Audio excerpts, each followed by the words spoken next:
Leviticus chapter 14. The Lord spoke to Moses, saying, This shall be the law of the leprous person for the day of his cleansing. He shall be brought to the priest, and the priest shall go out of the camp, and the priest shall look. Then if the case of leprous disease is healed in the leprous person, the priest shall command them to take for him who is to be cleansed 2 live clean birds, and cedar wood, and scarlet yarn, and hyssop. And the priest shall command them to kill one of the birds in an earthenware vessel over fresh water. He shall take the live bird with the cedar wood, and the scarlet yarn, and the hyssop, and dip them and the live bird in the blood of the bird that was killed over the fresh water. And he shall sprinkle it 7 times on him who is to be cleansed of the leprous disease. Then he shall pronounce him clean, and shall let the living bird go into the open field. And he who is to be cleansed shall wash his clothes, and shave off all his hair, and bathe himself in water, and he shall be clean. And after that he may come into the camp, but live outside his tent 7 days. And on the 7th day he shall shave off all his hair from his head, his beard, and his eyebrows. He shall shave off all his hair, and then he shall wash his clothes and bathe his body in water, and he shall be clean. And on the 8th day he shall take 2 male lambs without blemish, and 1 ewe lamb a year old without blemish, and a grain offering of 3/10 of an ephah of fine flour mixed with oil, and 1 log of oil. And the priest who cleanses him shall set the man who is to be cleansed, and these things before the Lord, at the entrance of the tent of meeting. And the priest shall take 1 of the male lambs, and offer it for a guilt offering, along with the log of oil, and wave them for a wave offering before the Lord. And he shall kill the lamb in the place where they kill the sin offering and the burnt offering, in the place of the sanctuary. For the guilt offering, like the sin offering, belongs to the priest. It is most holy.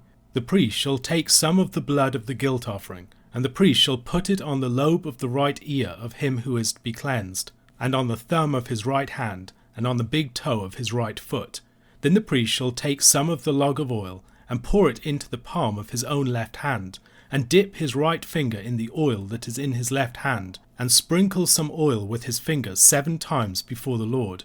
And some of the oil that remains in his hand the priest shall put on the lobe of the right ear of him who is to be cleansed, and on the thumb of his right hand, and on the big toe of his right foot, on top of the blood of the guilt offering.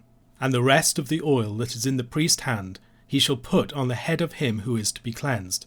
Then the priest shall make atonement for him before the Lord.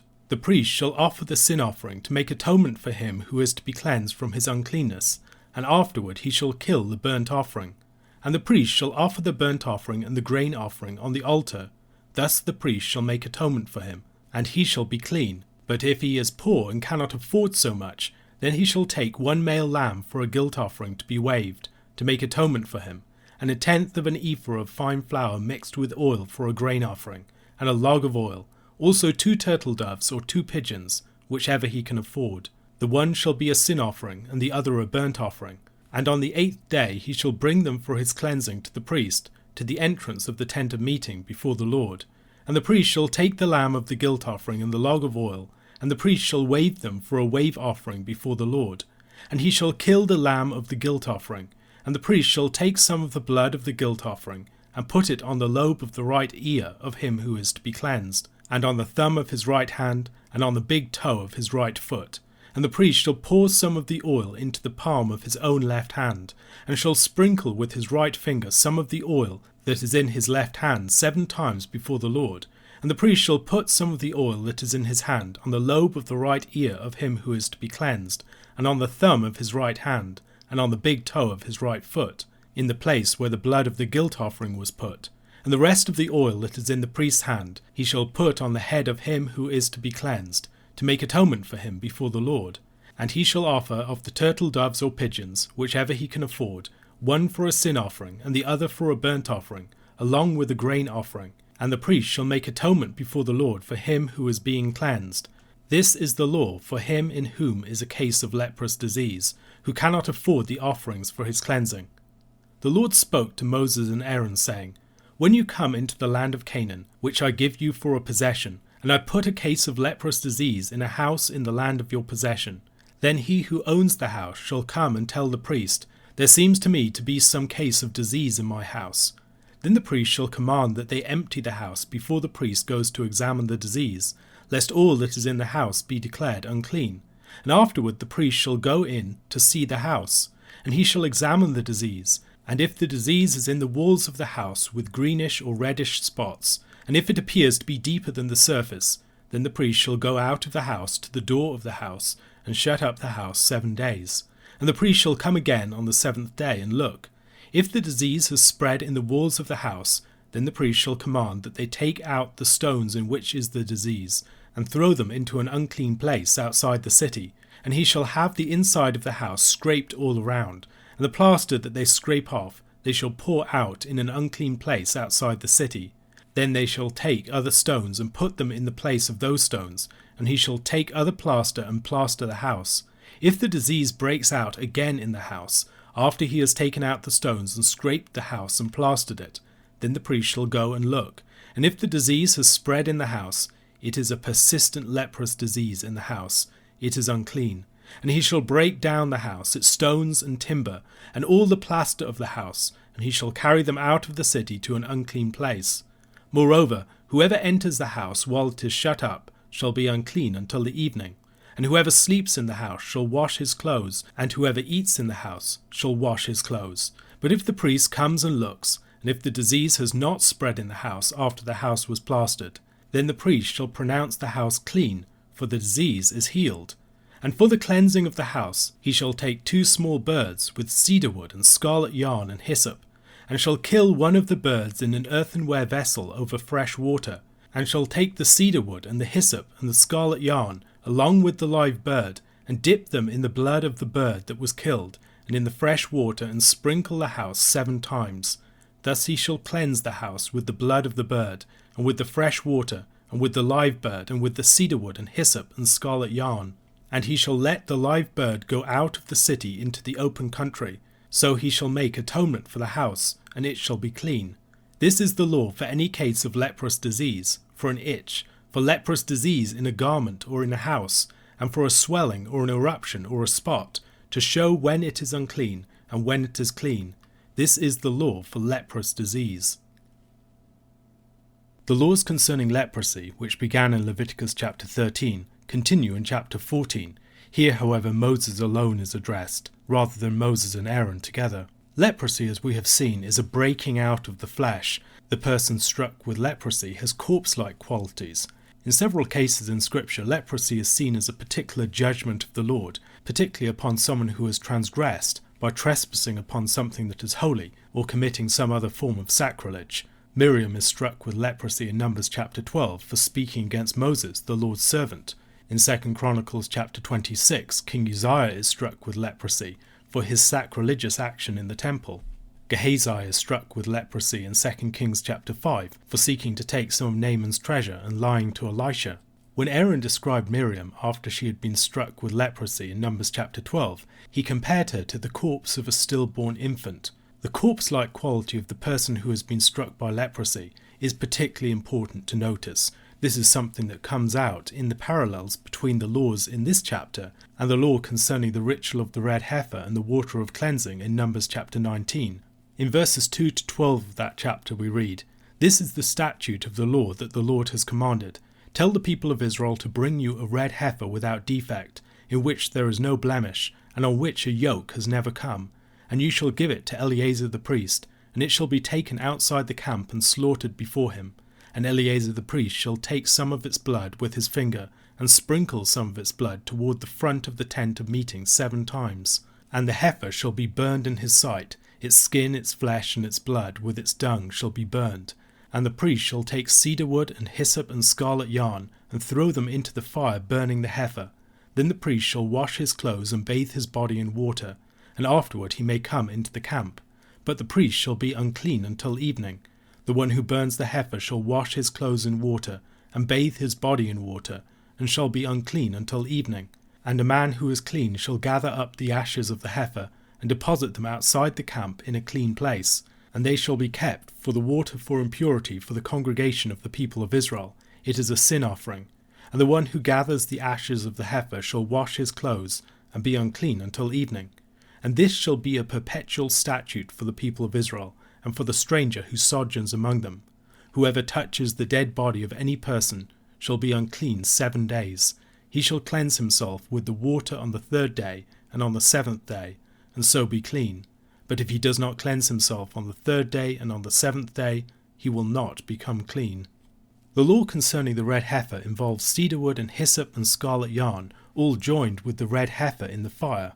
In the law for the cleansing of the man with leprosy, there is also cedar wood and scarlet yarn and hyssop, and these are all joined together, being dipped in the bloodied water with the live bird. The importance of cleansing on the 7th day for the man who has corpse defiled also recalls the process of cleansing for the man with leprosy here. Leprosy then can be better understood when we relate it to corpse defilement. If you were afflicted with leprosy, you yourself became like a living corpse. This was not merely a physical condition. On account of leprosy, a person could also be cut off from the camp, being limited in the sorts of social activities that they could participate in. The cleansing of the leper, of course, was not the healing of the leper. It was rather the means by which the leper could be declared clean and reintegrated into the life of the worshipping community that he had been separated from. The ritual for the cleansing of the leper has a number of elements that, besides reminding us of the ritual of Numbers chapter 19, might recall the story of the Exodus. In Joshua chapter 2, the scarlet cord in Rahab's window serves a similar purpose to the blood on the doorpost and the lintel in the original Passover. Besides Numbers chapter 19, the law of the red heifer, and this chapter, the only other reference to hyssop in the Pentateuch is found in Exodus chapter 12, verse 22. Take a bunch of hyssop and dip it in the blood that is in the basin, and touch the lintel and the 2 doorposts with the blood that is in the basin. None of you shall go out of the door of his house until the morning. In that context, the Israelites were shut up within their houses until the morning came. In this case, the leper is shut outside of the camp until his purification is complete. The similarity of the ritual involving the dipping, the hyssop and the blood should be quite apparent to us, and the presence of cedar wood here would remind us of the importance of the lintels and the doorposts. So what exactly is taking place? Rabbi David Foreman has helpfully suggested that we see this as a sort of Passover in miniature occurring for the person who's being cleansed of his leprous uncleanness. The nation was first born in the events of the Passover and the crossing of the Red Sea. They were locked up within their houses, celebrating the Passover with blood on the doorposts and the lintels, while the Egyptians received the stroke of the Lord, the great plague of the death of the firstborn. After that great final plague, they would go through those bloody doors, go through the passage through the Red Sea, and be born as a new nation.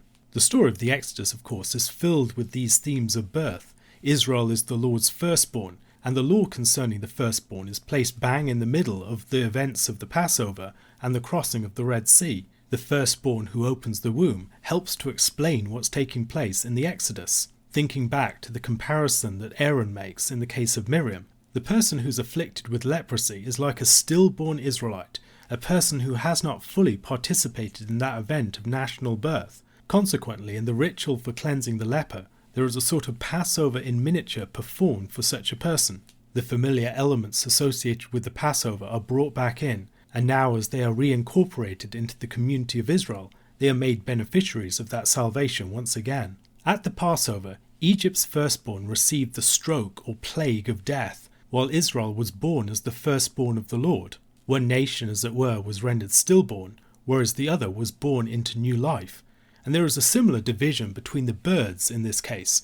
One of the birds is killed in an earthenware vessel over fresh water. The water, we might recognise, has been turned to blood, and the live bird, dipped in that blood, is set loose. We might think about the way that the Red Sea became the grave for the pursuing Egyptians, whereas it was the means of release for the Israelites. Following the Passover, Israel had to celebrate the Feast of Unleavened Bread for 7 days, and after the leper was first cleansed, he had to wait outside of his tent for 7 days. That period both began and ended with washing his clothes and shaving off all of his hair and bathing himself in water. If purging out leaven is the way that you cut off a principle of growth as it plays out in food, shaving all of one's hair is a way that can be done for the human person. To be fully incorporated into the life of Israel's worshipping community once again, the man to be cleansed of leprosy needed to offer a reparation sacrifice. This suggests, as we have seen in other ways, the possibility that there is some association between leprosy and the suspicion of the trespass against the Lord in desecrating holy things. We should also note the similarities between the ritual prescribed here and that prescribed for the Nazarite who had become corpse defiled in Numbers chapter 6 verses 9 to 12. And if any man dies very suddenly beside him, and he defiles his consecrated head, Then he shall shave his head on the day of his cleansing. On the 7th day he shall shave it. On the 8th day he shall bring 2 turtle doves or 2 pigeons to the priest to the entrance of the tent of meeting. And the priest shall offer one for a sin offering, and the other for a burnt offering, and make atonement for him, because he sinned by reason of the dead body. And he shall consecrate his head that same day, and separate himself to the Lord for the days of his separation, and bring a male lamb a year old for a guilt offering. But the previous period shall be void, because his separation was defiled. We should also recognize in the placing of blood on extremities of the cleansed person's body a similarity with the ordination rite for the priests. In Leviticus chapter 8 verses 22 and 23, then he presented the other ram, the ram of ordination, and Aaron and his sons laid their hands on the head of the ram, and he killed it. And Moses took some of its blood and put it on the lobe of Aaron's right ear, and on the thumb of his right hand, and on the big toe of his right foot. The cleansed leper also has oil applied to those same parts. The body of the priest was being consecrated for divine service. The body of the cleansed leper needs to be reconsecrated as a member of the people after being defiled on account of its corpse-like quality. As in the case of the laws concerning childbirth, provision is made for those who cannot afford the more expensive offering. The rest of the chapter gives laws for leprous houses. Besides persons, garments and houses could also be infected with leprosy. This probably suggests that we're talking about a number of conditions that are related in their appearance, but different in their underlying causes. The corruption of houses probably involves a sort of mold or fungus. As in the case of the inspection of the leprous person in the previous chapter, the inspection typically involved a number of stages. After an initial examination, there was a further examination on the 7th day. If the disease spread, then the stones and mortar in which the leprosy had spread were unclean and needed to be removed and destroyed outside of the camp. Such a house could defile people who dwelt in it or things that were kept in it. If, after the initial removal of the stones, it was found to be infected again, the house was condemned to be destroyed. However, if the disease was not found to have spread in any way, the house was to be cleansed with a very similar ritual to that used for the cleansed leper. We should here consider the great similarities of this ritual, not merely to the events of the Passover, but also to the ritual of the Day of Atonement, which appears in a couple of chapters' time. In Leviticus chapter 16, verses 8 to 10, we read, "And Aaron shall cast lots over the 2 goats, one lot for the Lord, and the other lot for Azazel. And Aaron shall present the goat on which the lot fell for the Lord, and use it as a sin offering. But the goat on which the lot fell for Azazel shall be presented alive before the Lord to make atonement over it, that it may be sent away into the wilderness to Azazel." A cleansing ritual involving the sprinkling of blood and the division of 2 paired animals, one being set free into the wilderness and the other being killed, should help us to see a connection between the law of the Day of Atonement and the law for the cleansing of houses with leprosy. What happens to the tabernacle also happens to the houses of individual Israelites. This helps us to see something of an extension of principles of holiness. The holiness of the camp at its very heart, in the tabernacle itself, has some sort of analogy in every house of the Israelites. The ritual for the cleansing of the leprous house is a sort of miniature Day of Atonement for the individual Israelite, just as the cleansing of the leper is a miniature Passover for that Israelite. A question to consider. How might we see in Jesus' cleansing of the temple in the Gospels some sort of connection to the cleansing of leprous houses?